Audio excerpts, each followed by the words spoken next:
Here's a whole chapter about Lucha Underground. Brad Peterson, I was wondering if you could explain how Lucha Underground got started. Thank you. Take care, Vamp. I have no idea. You know what? I'm probably the only guy who doesn't know. I have no clue. I know, but I don't know. Because when it first started, its inception, it's been like 3 or 4 years in the making. I heard the version from Mexico City. But then once I got into the company and I left Mexico and I started working exclusively for Lucha Underground, it was a totally different animal. I don't know. I don't really know the honest answer. I'm just happy to be there. Okay. Dylan Thomas from Greensboro. Yo, Vamp, big fan of what you're doing in Lucha Underground. My question is, who convinced you into working for Lucha Underground? Nobody had to convince me. I was kind of like the last guy hired, basically.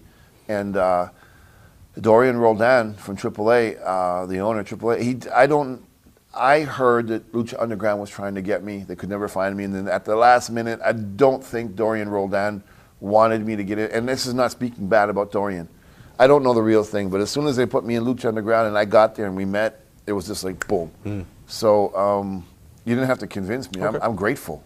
Sergey from Russia.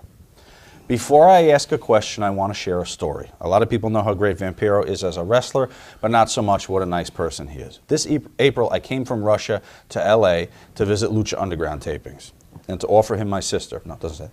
I was lucky to have a small talk with Vampiro backstage, show him my respect, and give him some presents from Russia. Maybe he did give you the sister. After the tapings, when all the guys were leaving the building, Vampiro noticed me in the crowd, called me and said he has a gift for me. He went backstage and brought me his jacket. All the people were applauding him, appreciating the fact that he made such a gift for a simple Russian fan. Thank you so much, Vamp. This was the holy shit moment of my life, and I'll never forget. At the start of Lucha Underground, a lot of people compared it with Wrestling Society X. However, LU became truly a phenomenon, and all the comparisons have fallen off. What was your expectations of Wrestling Society X and Lucha Underground at the start? What do you think of it after all? First of all, true story about the jacket? Extremely true. Cool. You mean you come all the way from Russia? Yeah. Just to watch a show, and he was there with his mom and stuff. It was like, bro, I mean, come on, man, let me give you something, you know? And because he was just, you know, it's a very humble kid, man. And yeah, of course, I gave him a jacket. So I also heard from a promoter recently, maybe this weekend, that the last time they brought you in as a gift, you gave them a jacket too. Yes, I did. Here. That's amazing. Yeah. Okay, so but the actual question is Wrestling Society X and Lucha Underground. You can't really compare because, you know, when Wrestling Society X was happening, I was in the midst of a divorce. I wasn't there. You know, I was kind of falling apart, and I wasn't really focused. I think we all had bigger expectations, not because of Wrestling Society X or the insane style of craziness, which was pretty innovative. We just got to say it like it is, right? But because we were with MTV, we were all under the impression that MTV was such an important network that they were really going to push it to the moon, which obviously wasn't the case. I didn't have any expectations because it was over before it finished. You know, we did the whole thing in 1 week, and after that week, I never heard from them again. Just hello, how are you? Nothing. It was just, that's it. Jim Lee from North Haven. Vampiro, what was your reaction to Lucha Underground getting an Emmy nomination? Did they? If Jim Lee from North Haven says it, they must. They did? Fucking A. There you go. For what, a Spanish language show? Well, it's not, though, right? That's so awesome. Figure it out. We'll get it figured out. Mike Beerman. Hello, Vampiro. Thanks for answering questions from fans. How was it working with Matt Stryker in Lucha Underground? Did you know him before that? We met once. And I think if it wasn't for Matt, I wouldn't have this second opportunity at a career. I think Matt's is beyond professional. The chemistry, the friendship, the love, the brotherhood, it's real, it's awesome. And if he wasn't as good as he is, I think I'd be out of a job. Big Dog. Hey, Vampiro. I'm a huge fan of Lucha Underground. Angelico is my favorite wrestler. Do you ever see WWE trying to make a play for him? And if he ever goes there, do you think they'll use him properly? I would think they would make a play for him. The guy's insanely talented. He's young. He's good looking. He's tall. He's about to peak. But there's no way LU is going to let him go. So it ain't going to happen. Okay. Hour back. There are some critics of Lucha Underground who have a problem with the men versus women matches that the company promotes. Where do you stand on the issue and why? Well, in Mexico, I'm totally against it. I'm really against violence against women. It's a really difficult thing for me to deal with. you know, because we're on TV, we're supposed to be role models and all that kind of stuff. And my work with the Guardian Angels and my advocate work against, you know, violence against women and all that. It's hard. It's against everything I believe in. But the way we present it, as she is a hero, and she's like a superhero, and we're creating this persona for her to show women and empower young women to be somebody who can compete in any environment. That's the real backstory to her. I believe in that, and I support that story. But an actual, just throw a guy in there to rock a woman and let her do a few flips and flies, I'm against that. Anything, any type of violence, again, that's one of the I got fined in WCW for that because they wanted me to do a match where I hit a valet. I wouldn't do it. I wouldn't do it. And they fined you for refusing? Yeah, they fined me. They fined me for doing it because it was on live TV and they said you got to, and I wouldn't do it. It's a delicate thing, but you know, Robert Rodriguez likes the heroine. You know, she's a Latina and she's doing it's presented differently, so I'm okay with it. Okay. Marcus Sewell, what's up, dude? 2 questions. Is there a full version of your match with Pentagon Jr., since you said on the Steve Austin podcast that you guys wrestled for 35 minutes and only showed about 17 or 18 minutes? As well, what was your final match in Lucha? Was that your final match in Lucha Underground or in general? I just recently watched a feud with Conan from 09 and just educated myself to more Lucha Libre. No.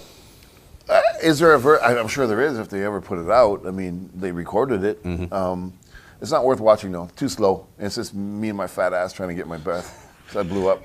So you don't even want to see it. You saw all the good stuff. Is it my last match in Lucha Underground? Probably not.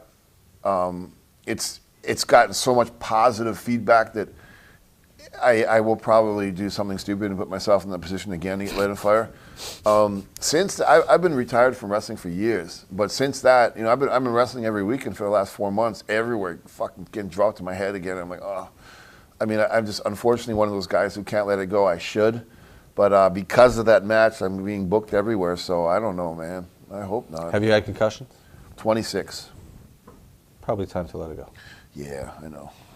Everyone tells you that, though, so fuck, I'm just another guy. David Moreno. I agree. I want to let it go, but I don't know. There's other things you could do in the ring, probably, right? Well, I'm doing pretty good with what I got, so I'm happy. David Moreno, I would like to congratulate you on having what is considered the match and angle of the year with Pentagon. My question is, does Lucha Underground allow their wrestlers free reign over creativity of their matches? To an extent, and that's the uniqueness, and I think that's what's making Lucha Underground work. We go in there with an idea, and we have the A and Z. We need to fill in the alphabet. So we said, this is this, and this is what we need. How are we going to get there? And I'm so grateful for that because Terry Taylor taught me so many powerful lessons on how to be an agent, and the guys are just so talented and so creative and so hungry to go. It would be insulting to stop them. So we boom, boom, boom, and you see all the stuff, and I'm like, and they're like, fuck yeah. So then he wants to jump off the fucking roof. Is that okay? So you really want? Yeah. He wants to. Okay, well, fuck, go ahead. I mean, you can do the same thing. No, I want to. Okay, well, yeah. So it's kind of like that. So it's fun. It's just fun, man. It's just great. Okay.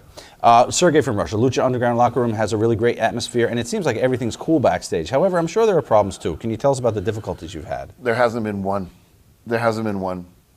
It's not a traditional wrestling locker room or TV show. It's like a TV show. It's like a movie set. It's just cool. Okay. It's just really cool. Jorge Negron. I was very happy to hear that Lucha Underground will be coming back for a second season. Will you be back, too? Are there any scoops or spoilers you could give us about season 2? Scoop and spoiler is I will be fucking devastating as always. Yes, I will be back. And that's all you really need to know.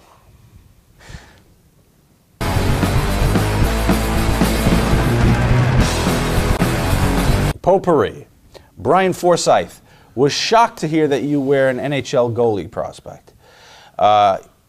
Who were some of your favorite goalies growing up, and what teams were you interested in signing? I was drafted by Montreal Canadiens in 1984. I was a prodigy. My favorite goaltender of all time was Vladislav Tretiak for the Soviet Union national team in the 70s. Yeah. I would have said Patrick Waugh. No.